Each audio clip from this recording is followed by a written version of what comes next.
Milo Stanfield saw the world in numbers, a symphony of variables, probabilities, and outcomes. Diagnosed with autism spectrum disorder at a young age, his genius manifested as an uncanny ability to calculate everything around him. He could predict traffic patterns with astonishing accuracy. He knew the precise moment a leaf would detach from a tree based on wind speed and trajectory. Today, Milo's calculations took a darker turn. He stood at the edge of a bustling city square, his eyes darting, processing data points. He adjusted his glasses, a nervous habit that belied the intricate plan unfolding in his mind. He dropped a seemingly insignificant object, a metal ball bearing no larger than a marble. It bounced once, twice, then disappeared into the crowd. The chaos was instantaneous. People scattered, a woman screamed, a car swerved to avoid a collision. And in the ensuing pandemonium, a flower vendor pushing her cart across the street was struck by a bus. She died instantly. Milo watched, his expression unreadable, as sirens wailed in the distance. He had factored in every variable, every possible outcome. The woman's death, while unfortunate, was merely a data point in his grand equation. His experiment, for that is what he called it, was a success. FBI agent Olivia Dunham returned to work after a harrowing ordeal that had transported her to a parallel universe and back. The experience had left an indelible mark, a subtle unease that lingered like a phantom limb. Her colleagues welcomed her back, their faces etched with concern and relief. But something felt off, a dissonance she couldn't quite place. Folivia, her doppelganger from the other side, had taken her place in this reality, assuming her life, her identity. The thought sent a shiver down Olivia's spine. Though Folivia had eventually returned to her own world, the memory of her deception left Olivia wary, suspicious of everyone and everything. Her first case back involved the seemingly random death of the flower vendor. The randomness of it all struck her as off. Olivia prided herself on her intuition, her ability to see the patterns in the chaos. This case, however, felt different, cold, almost calculated. Agent Dunham immersed herself in the case files. The incident reports, witness testimonies, and forensic evidence painted a picture of utter chaos. Yet, Olivia couldn't shake the feeling that something was amiss. The randomness felt too deliberate, the chaos too precise. It was as if someone had orchestrated the entire event. There has to be something more, she muttered, poring over the evidence board. Her partner, Agent Charlie Francis, looked up from his own files. Olivia, you've been back for a week. Maybe you just need more time. No, Charlie, something's not right, Olivia insisted, her eyes fixed on a photograph of the crime scene. Look at the trajectory of the crowd, the positioning of the bus, even the timing of the traffic light changing. It's all too calculated. Olivia's instincts told her that this was no accident, this was a puzzle, and she was determined to solve it. The investigation led Olivia and her team to an experimental clinic specializing in cognitive enhancement for individuals with autism spectrum disorder. The clinic, spearheaded by the enigmatic Dr. Alastair Peckham, boasted groundbreaking treatments that claimed to unlock the full potential of the human mind. One name in particular stood out in the patient roster, Milo Stanfield. Milo's file described him as a savant, possessing an extraordinary aptitude for mathematics and pattern recognition. His therapy involved a combination of experimental medication and sensory deprivation techniques designed to amplify his cognitive abilities. Olivia felt a chill run down her spine as she read through Milo's file. The pieces of the puzzle were starting to fall into place.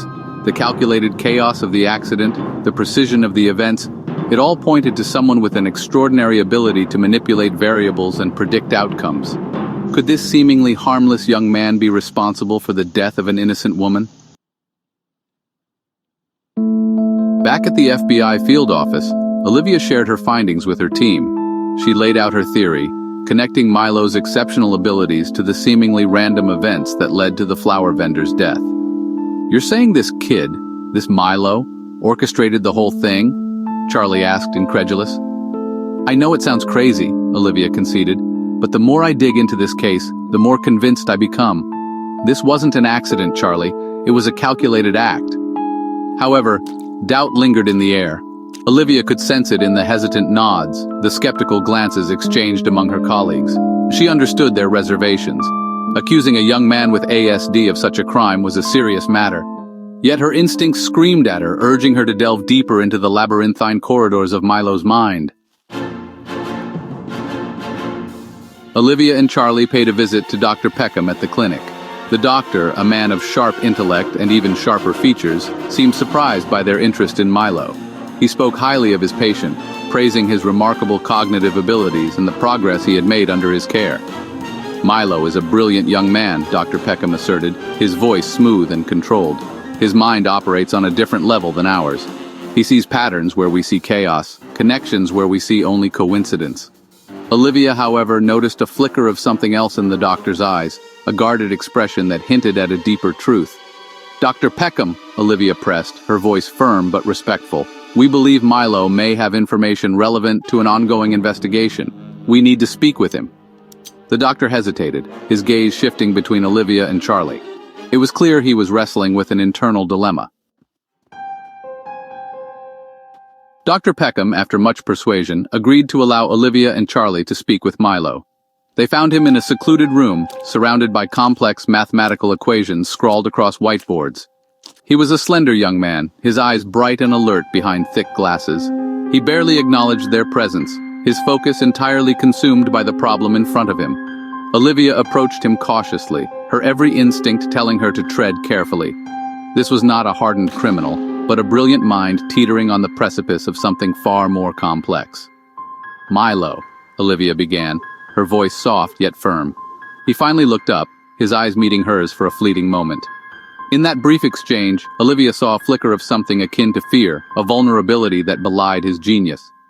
"You believe I caused an accident?" Milo stated, his voice flat and devoid of emotion. "A woman died." It wasn't a question, but a statement of fact. Olivia realized then that she was dealing with a mind that operated on a level far beyond her comprehension. The confrontation with Milo was like a chess game played at lightning speed. He spoke in riddles, his words laced with mathematical equations and scientific theories.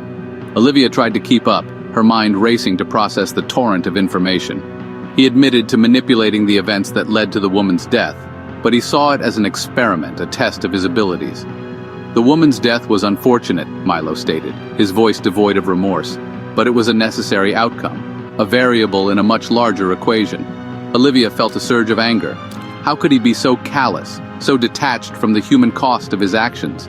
She was about to counter, to appeal to whatever shred of humanity might reside within him, when she was struck by a sudden wave of dizziness. The room spun, the walls seemed to close in, and for a moment she feared she might faint. Through the haze, she saw a flicker of something else in Milo's eyes, something akin to recognition. "You're not her," he whispered, his voice barely audible. "You're not the Olivia Dunham I expected." As the dizziness subsided, Olivia realized the truth in Milo's words. She wasn't the Olivia Dunham he had encountered before. Olivia, her doppelganger, had been the one to interact with Milo, to become entangled in his web of calculations and chaos. The memories flooded back, fragments of conversations, shared glances, a chilling familiarity. The realization hit her like a physical blow. Her entire world, her sense of self, was shattered. She had been living a lie, a carefully constructed illusion designed to conceal the fact that she was not who she thought she was. And then it hit her. A vision, vivid and undeniable. Peter, her lover, her soulmate, his face etched with a mixture of love and despair. He had warned her, hadn't he? Told her that the other side, the parallel universe, would leave its mark. He had been right. Olivia stared at Milo, her heart pounding in her chest. She was not the Olivia Dunham he knew, but she was someone else entirely. Someone forever changed by the